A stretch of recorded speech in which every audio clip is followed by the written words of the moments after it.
पछि नमस्कार म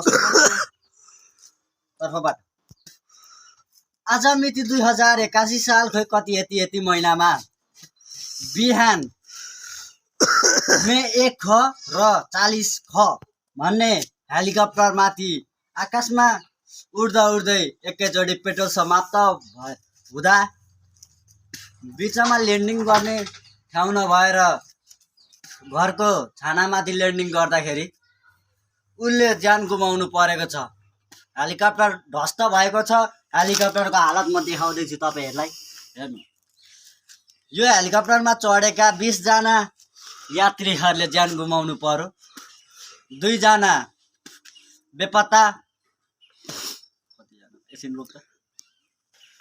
हुस्से लागेको कारणले गर्दा मौसम धेरै अन्धकार भएको छ।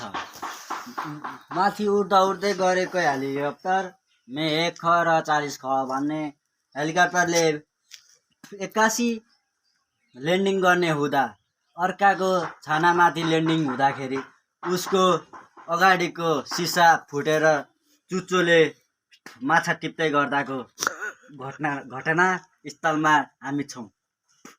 घटना फेरि हेलिकप्टरको एउटा एकतिरको पंखा देखाइदैन, ट्र्याक भएको छ।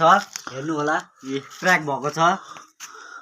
अर्कोतिरको केही भएको छैन। हेर्नु ल, अब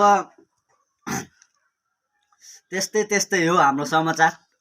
यस्तो भिडियो हेर्नको लागि तपाईहरुले फलो ब्याक र लाइक कमेन्ट सब्स्क्राइब गरिदिनुहुन्छ भन्ने मलाई आशा गर्दछु। धन्यवाद सरलाई, हजुरले ताजा खबर भनिदिनु भएकोमा। मलाई आशा छ हजुरहरूले लाइक सब्स्क्राइब गरिदिनुहुन्छ भन्ने आशा छ।